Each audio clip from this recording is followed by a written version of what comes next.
Hey, what's up? It's Luke, and you're watching Pokemon Everything. Thanks for joining me. Today was another League day at the store. We have League on Tuesday and Wednesday. Usually, I can make it only to one of those 2 days. Sometimes none of those days, which really sucks. But this week, I was able to make it to both Tuesday and Wednesday and play in both leagues. Really fun time. It was awesome. I'm in Davis, near Sacramento, UC Davis. I play at Davis Cards and Games, a great store. And, yeah, we had about 10 people both days in the tournaments. It was fun. We got lots of great prizes. They had the Jim Lee's Challenge going on, which I didn't participate in because I don't want to make a monocolored Pokemon deck. I'm just too scared of that. And so I've been just playing the decks that I like to play. And this time, partially because of the Jim Lee's Challenge, I think I went 4-0 because of that. Some of their decks had, less versatility because they had to be monocolored, and I did defeat a number of Jim Lee's challenge decks, even though some of them were really tough to defeat because they were being piloted by some really great players. But today I want to talk about my future Pokemon deck. I think it's a pretty good deck. I think it's balanced. It can deal with a lot of decks. I think you have like a 50-50 chance with any deck when you play it. It might be weak against like really big Pokemon like a Charizard EX, though he's not in the format as much anymore. Dragapult might be a little bit of a challenge as well. I'm not 100% sure, but against a lot of these other decks, this future hands sort of deck works because I threw in Iron Thorns, and putting that in was, first of all, it made the deck a little slower because this deck used to just be like turbo hands, right? Get Iron Hands out and start trying to amp it, amp everybody up. It worked or it totally didn't. This deck is more balanced. It's not just, I feel like it's still kind of turbo-y, but it also can be mid-range if it needs to be, and that's awesome. It just has a lot more tools than the decks used to have, and so I'm going to show you what the deck is. I think it's a pretty solid build. Let me know what you think about it. And then we'll open up the prizes. We got 4 for each win. And then we got the prize pack here, which I think is pretty sweet as well. So let's turn the camera around, take a look at the deck. Oh, look at just how beautiful these Iron Crowns are. Definitely overpaid for them. They're definitely lower in value than they used to be, but gorgeous card, and I love the future Pokemon. I have 4 Iron Crown in this deck. These Iron Crown are so important because they give your other future Pokemon plus 20 damage for each of them. So if you have all 8 of them, or not 8, if you have all 4 of them out, you can get that 80 damage boost. It's really good. Iron Hands, amazing Pokemon as well.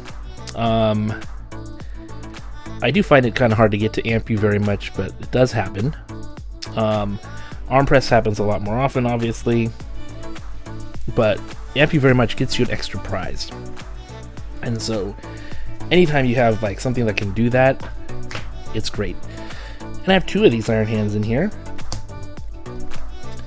And then this is like the new guy, Iron Thorns EX. His initialization ability is so crazy good. It makes it so that anybody with a rule box, their Pokemon don't have abilities. It's awesome. Both yours and opponents, except for future Pokemon, which this deck is full of future Pokemon. So, they still have the abilities. It's so amazing. It's so cool.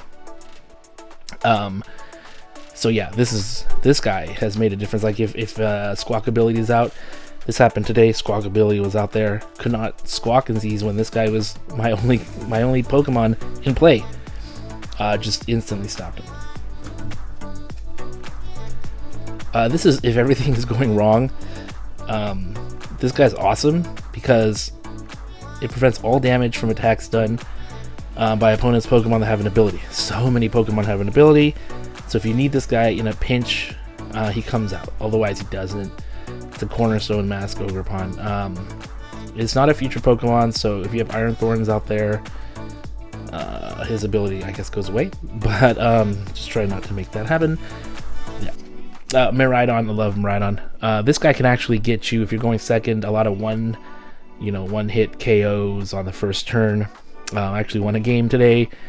I just had Miraidon and an Arven, and I was able to get him powered up and took out a 30 hit point Pokemon with a Bravery Charm on it because this dealt 80, which is great.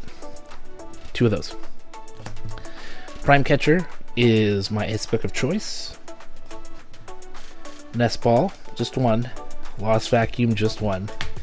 Super Rod, just 1. Arven. Arven's such a key card. We're doing the 4 of Arvens. Super important. Usually, especially first turn, this is going to get you like a Tech Radar. Maybe in a pinch, you're going to get Electric Generator.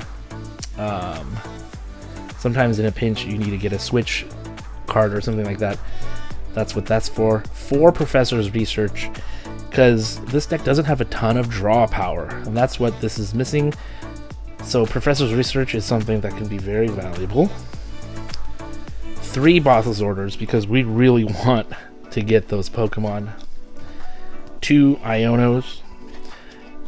This used to be 2 Ionos or 4 Ionos, but I put Carmine in because Carmine can change it on the first turn, and Kieran is also amazing. This can become a switch or a little damage boost. Town Store used to run 4, around 3 now.